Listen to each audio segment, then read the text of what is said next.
안녕하십니까. 김광재입니다. 반려식물의 연구, 산업, 동향 및 발전 방안에 대해서 발표드리겠습니다. 차례는 다음과 같습니다. 반려식물의 정의부터 말씀을 드리겠습니다.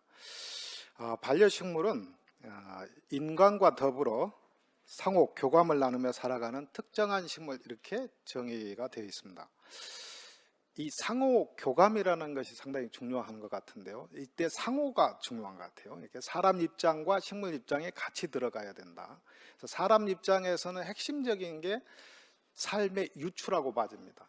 식물이 살아가는 환경과 이렇게 햇빛이라든지 물에 이렇게 적응해 가는, 이 진화해 가는 이 과정을 통해서 내 삶을 같이 유추해 볼 수 있는 그런, 인간 입장에서는 그게 삶의 유추가 하나의 핵심 단어가 될 것 같고, 반대로 식물 입장에서도 가야 되는데, 식물의 생존과 번식에서 번식 쪽에 많이 이렇게 포커스를 맞춰서 볼 수 있다라고 봐집니다.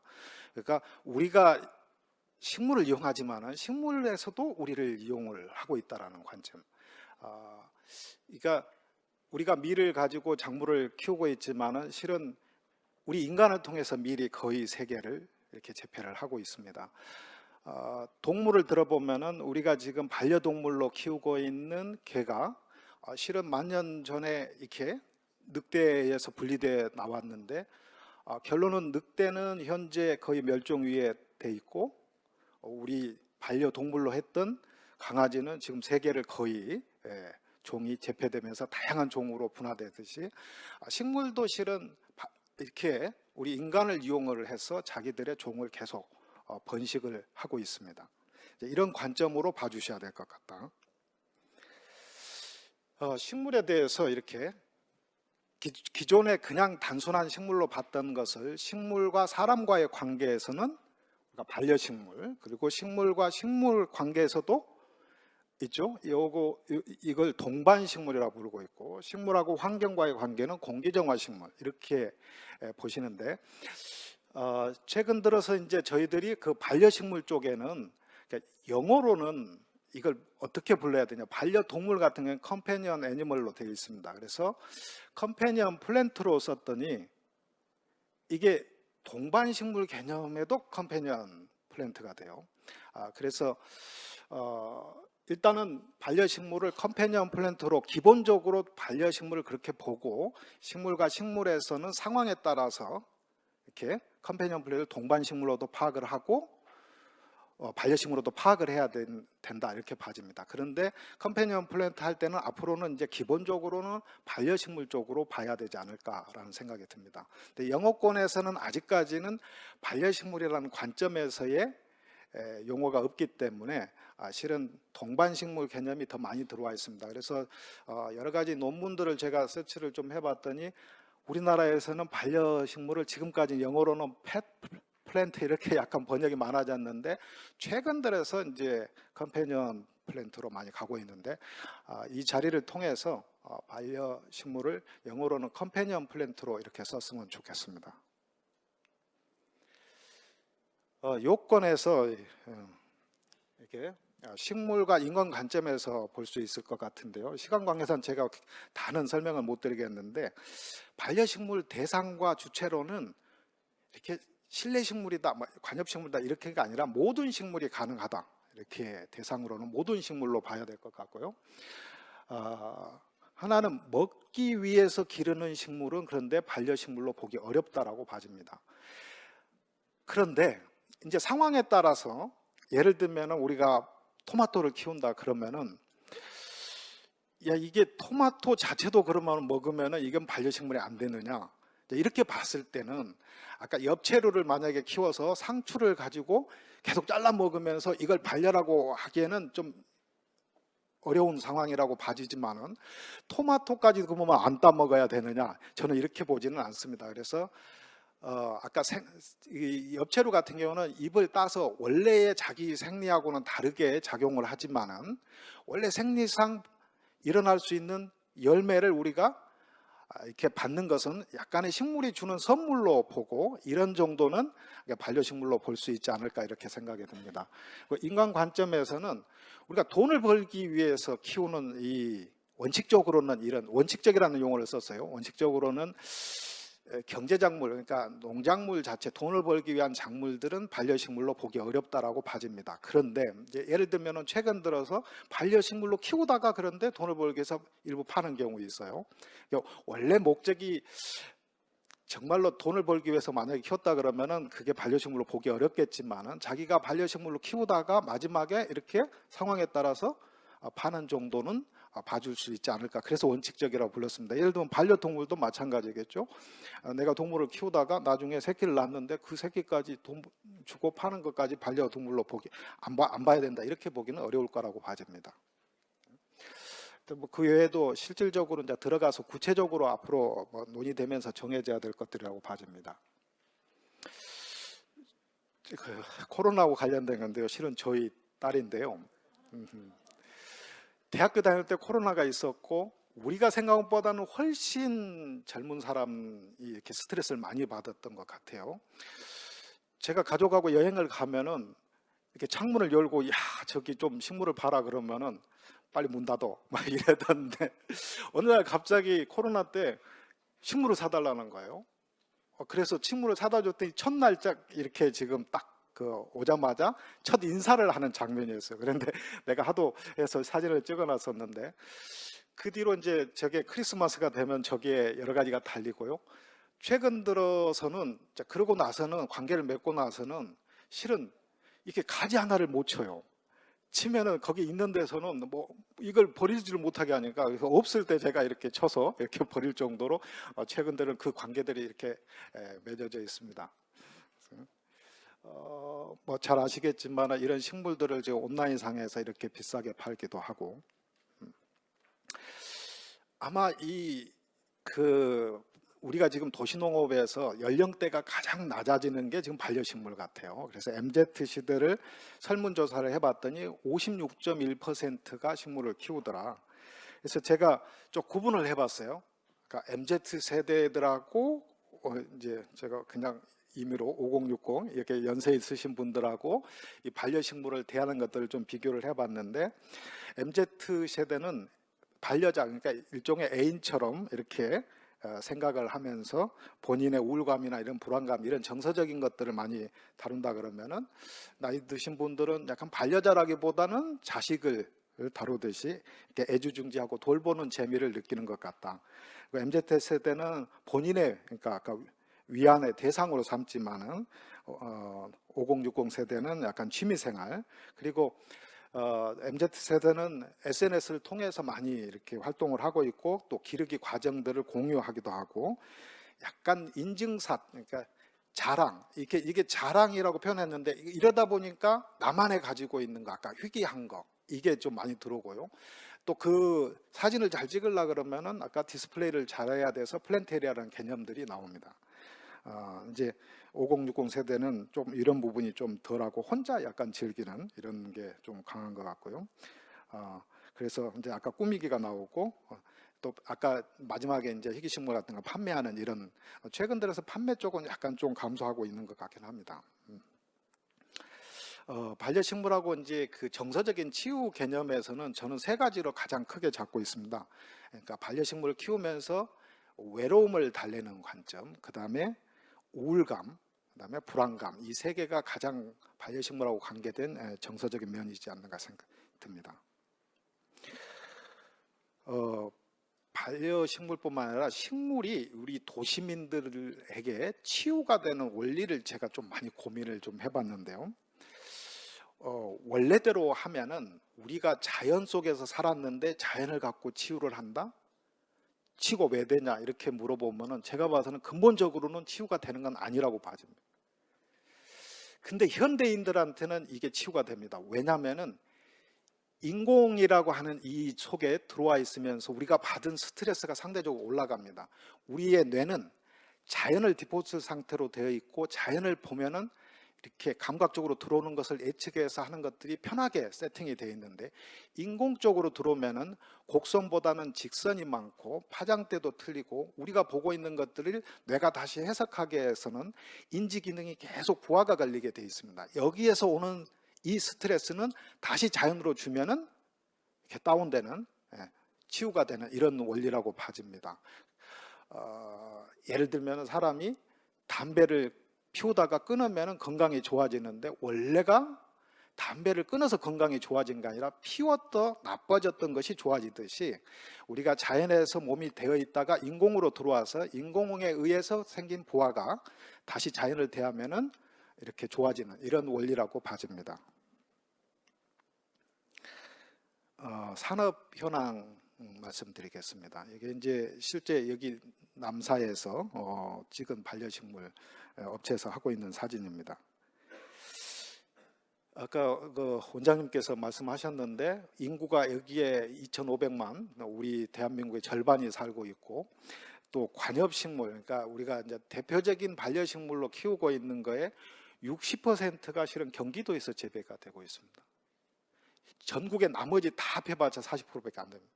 그래서 반려식물은 실은 수도권이 이어 경기도에서 하는 게 맞다고 봐지는데 또 아까 조례를 1호로 또 만드셨습니다. 그게 아마 아주 시기적절한 그런 내용이지 않는가 이런 생각이 듭니다. 경제적으로 여러 가지 반려식물이 나오면서 여러 가지 용어들이 만들어지고 하고 있는데요. 홈 가드닝. 그래서 전 세계 지금 실내 식물의 그 시장이 연 4.4%면 아주 빠르게 성장을 하고 있고요. 아까 희귀식물이라든지 반려식물 이런 걸 통해서 식테크라는 새로운 용어도 나왔는데 이 부분은 최근에는 조금 약간 시들을 한 것 같아요.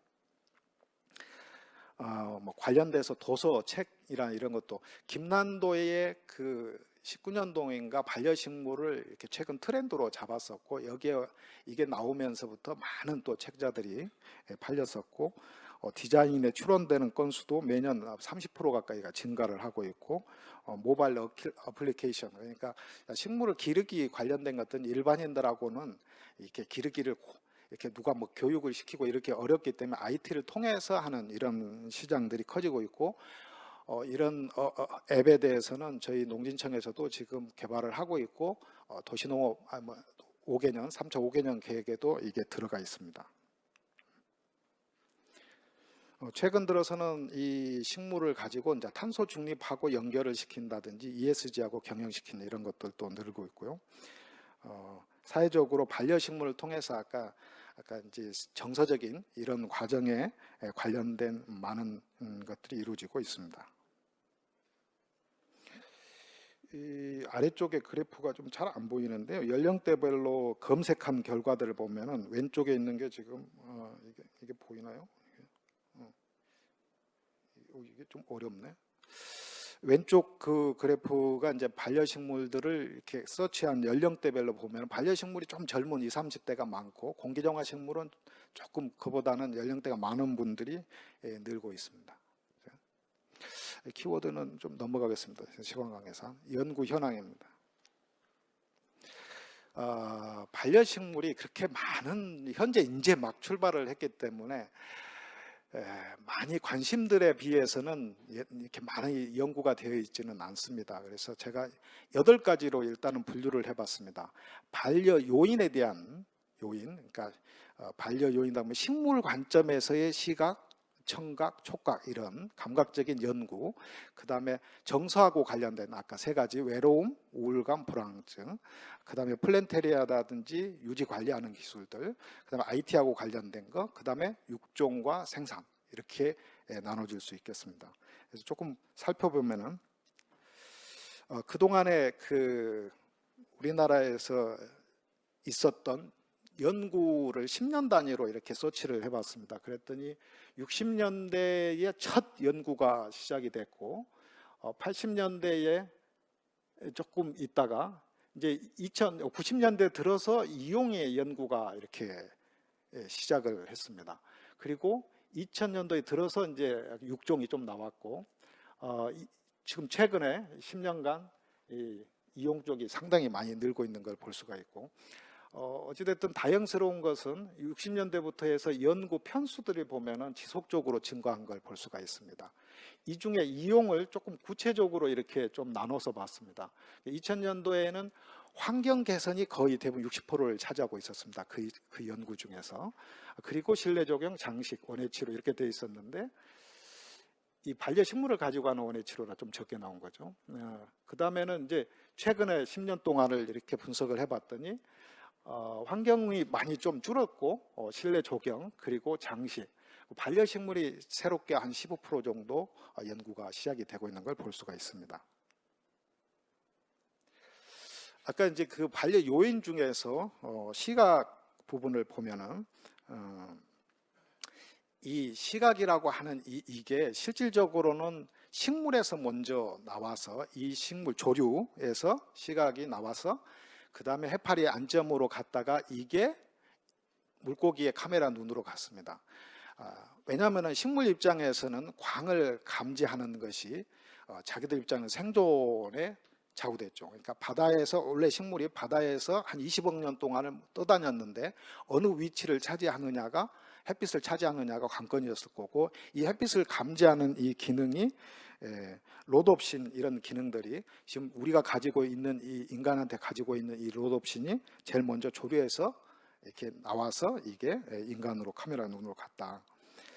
그래서 인간은 현재는 RGB 3개의 색으로 모든 식물의 색깔을 보고 있는데 식물은 RB하고 자외선 이렇게 그린이 빠져 있죠. 그린이 빠져 있고 자외선을 갖고 보고 있고 여기에 관련된 현재는 그 시각적인 그 수용체들이 다 현재는 이렇게 밝혀져 있습니다. 예를 들면 청색에는 크립토크롬 그리고 적색에는 파이토크롬이 작용을 하죠. 왼쪽에 있는 게 지금 파이토크롬이 햇빛을 받았을 때 작동하는 원리인데 보면은 아래쪽에 있는 게 이렇게 약간 회전을 해서 이렇게 직선으로 바뀝니다. 근데 오른쪽에 있는 것은 지금 사람 눈의 라티날 눈 속에서 빛을 감지했을 때 이렇게 펴지는 그런 기능입니다. 이게 좀 익숙하지 않아서 그러는데 오른쪽에 있는 지금 라티날이라고 하는 게 눈 안에 있는 건데 빛을 받으면 펴지듯이 파이토크롬도 마찬가지로 저 빛을 받으면 펴지는 형태로 이렇게 되어 있습니다. 다음은 후각 기능에 대한 건데요. 이게 지금 영상에서 이제 이게 이게 새삼인데요. 새삼이 왼쪽에는 토마토 향을 넣습니다. 자기 기주 식물을 찾아갈 때 시각으로 가는지 후각으로 가는지를 보는 실험이고 이게 이제 사이언스지에 올라왔던 내용입니다. 진짜 보시면은 향이 나지 않게 오른쪽에 지금 시각으로 간다 그러면은 실새삼은 어느 오른쪽으로 가야 되고 지금 왼쪽에는 토마토에서 추출한 냄새 물질이어서 만약에 후각 기능으로 간다면 왼쪽으로 갈 겁니다. 실새삼은 동물처럼 냄새를 맡아 체액을 빨아먹습니다. 그리고 그 체액은 햇빛과 물을 통해 만들어졌죠. 예. 이게 이제 후각에 대한 대표적인 제가 이제 하나를 좀 사례를 보여드린 거고, 촉각은 뭐 저도 한때 이제 그 말하는 식물 때리면 아예 아프단 말이야 이런 것이 한 20년 전에 내놨었는데요. 지금 저 뒤에 지금 전시가 되어 있는데 이렇게 만지면은 안에 이렇게 화장대가 이게 지금 전기가 이렇게 나오는 것이 현재는 연구 상태에서 안에 세포 내에서 어떤 변화가 이루어서 이게 만들어지는지 지금 논문입니다. 오른쪽에 있는 게. 그래서 그 안에서 이루어지고 있는 것들이 다 밝혀져 있는 상황입니다. 혹시 쉬는 시간에 뒤에 가서 이렇게 한번 해보시는 것도 좋을 것 같아요. 제가 최근에 뭐 다른 거 하나 봤는데 이게 우리 그 식물에다가 세플로우 흐르는 걸 24시간을 1초로 만들어서 며칠 동안을 하니까 이게 사람 심장 박동수가 뛰는 거하고 똑같은 형태로 나가더라고요. 그래서 우리가 생각하는 것보다는 상당히 우리 진화 과정에서 닮은 점들이 많이 있습니다. 다음은 이제 소통에 관련된 연구였는데 여기 보시면은 지금 만약에 곤충이 잎을 이렇게 먹으면은 식물이 가만히 있는 게 아니라 식물도 나름 대응을 하잖아요. 곤충이 못 먹도록. 그랬을 때 주로 하는 방식이 이제 그 이렇게 점선으로 쭉 되어 있는데 자스모네스 액체 호르몬으로 옆에 이파리 알려줘서 너도 이렇게 방어 물질을 만들어라 이렇게 알려줬는데 이제 최근 들어서 보면은 저렇게 액체로 가면은 너무 멀고 시간도 오래 걸리고 그러다 보니까 얘가 기체로 만들어요. 그래서 자스모네스들을 맷질 자스모네스들로 만들어서 기체로 빨리 이렇게 주변에다가 알려줍니다. 이제 요게 이제 케미칼 워드라 그래서 식물끼리 서로 소통하는 건데요. 이제 이게 식물도 이런 말을 잘하는 게 있고 또 이걸 받아들이는 듣기를 잘하는 식물들이 있는데요. 저희가 한 10여 년 동안 연구를 진행을 했고 그 중에 해보면은 예를 들면 식방풍이라는 이게 가장 이렇게 예민하게 좀 작동하는 그런 식물이었는데요. 이렇게 우리가 이제 아까 자기들이 이렇게 식물을 죽이지 않았을 때하고 내가 식물을 죽이고 나서 그 식물에 접했을 때 이런 반응이 많이 일어나는 식물들이 지금 예를 들면은 상추라든지 식빵풀 이런 데가 나왔습니다. 근데 사람한테 대체적으로 약간의 피해를 받고 있는, 그러니까 우리가 그걸 이렇게 식용으로 쓰고 있는 식물들이 약간은 예민했고, 반대로 우리 종자를 퍼뜨리기 위해서 우리를 이용하는 식물들은 조금 거기에 둔화하게 이렇게 나타났습니다. 이게 이제 우리도 상처를 입는다든지 이러면은 우리가 이게 감각이 들어오면은 전달하는 것이 신경을 통해서 전달하잖아요. 이때 신경을 통해서 전달하는 것이 시각이든 후각이든 모든 게 다 전기로 바뀌어서 뇌로 이동이 되는데, 저게 이제 신경이 실제 식물도 전기로 전달되는 게 여기 나오네요. 이렇게 자극을 주면은 이게 전달되는 것이 최근 들어서 연구를 통해서 밝혀진 게 있습니다. 그래서 거의 비슷한 형태더라. 단지 이제 시간이 조금 오래 걸리고 사람보다는 식물이 조금 느리게 작동을 하더라라는 거고요.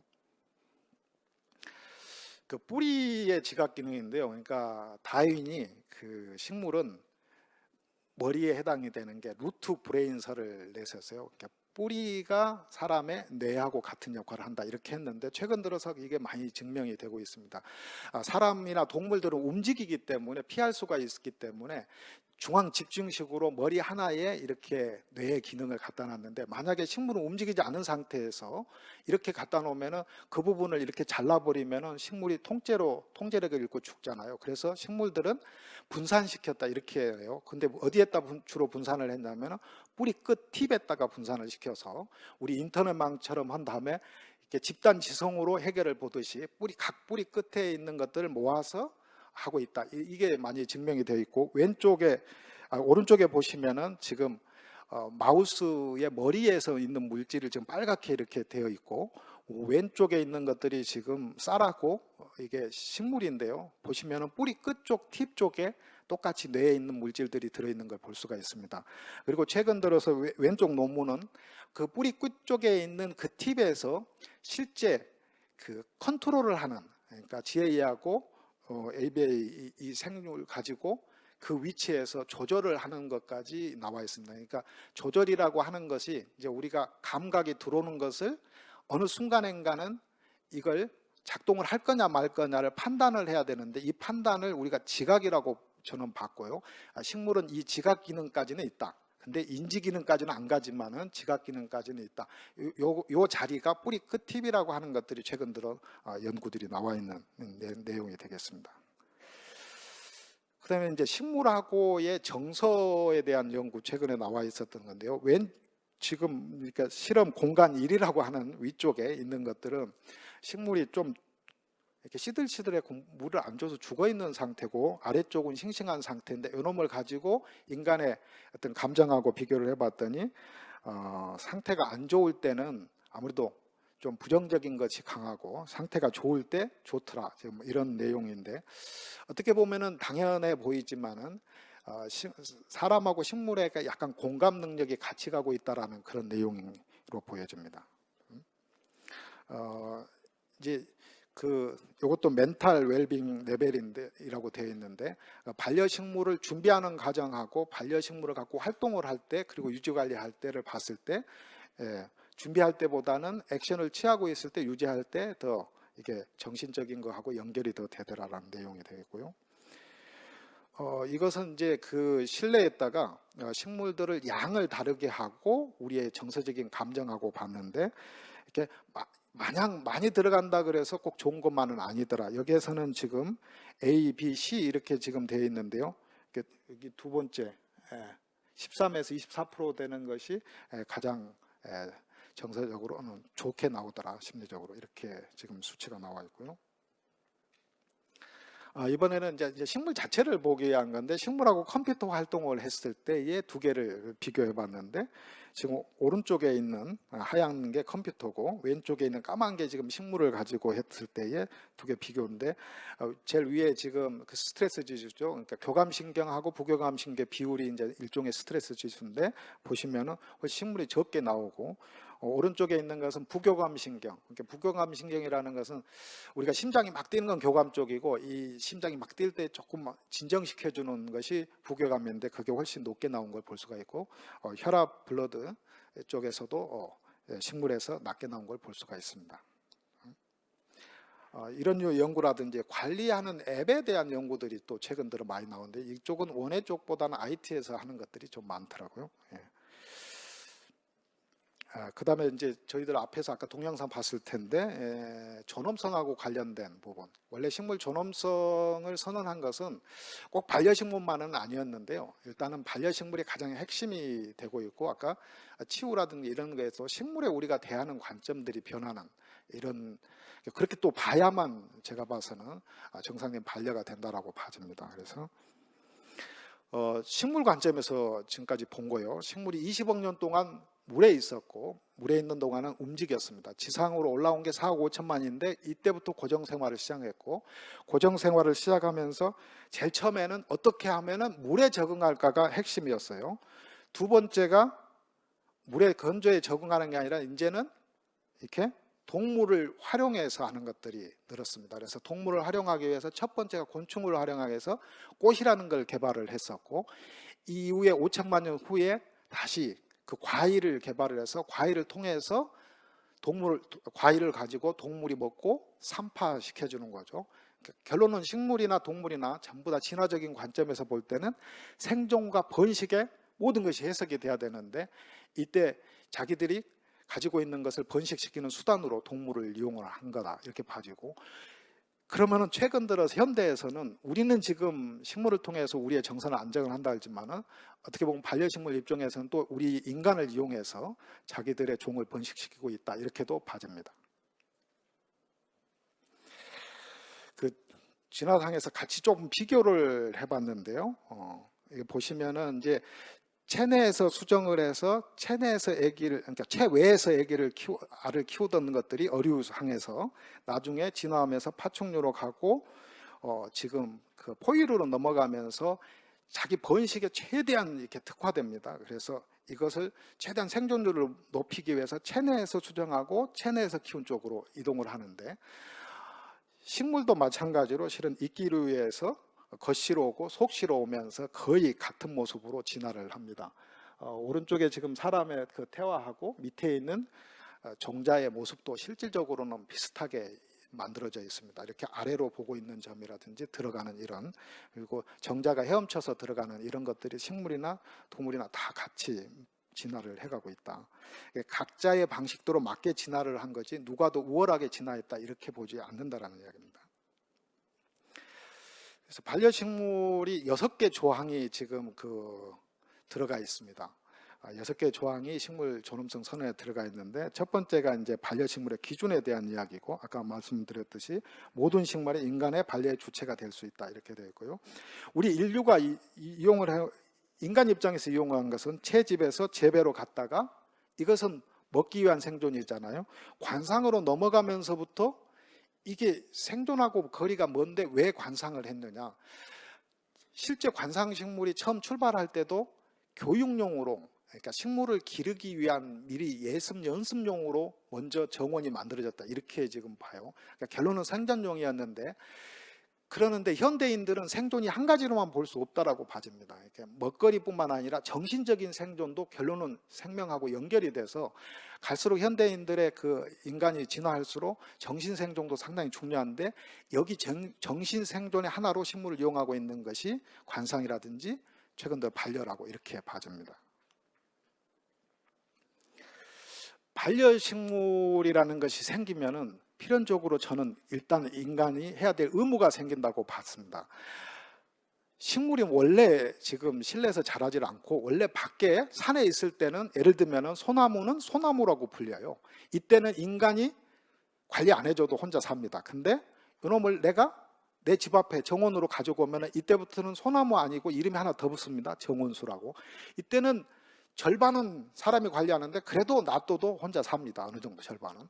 근데 이걸 화분에 심어가지고 실내로 가져왔을 때는 죽느냐 사느냐를 누가 결정하고 있냐면 사람입니다.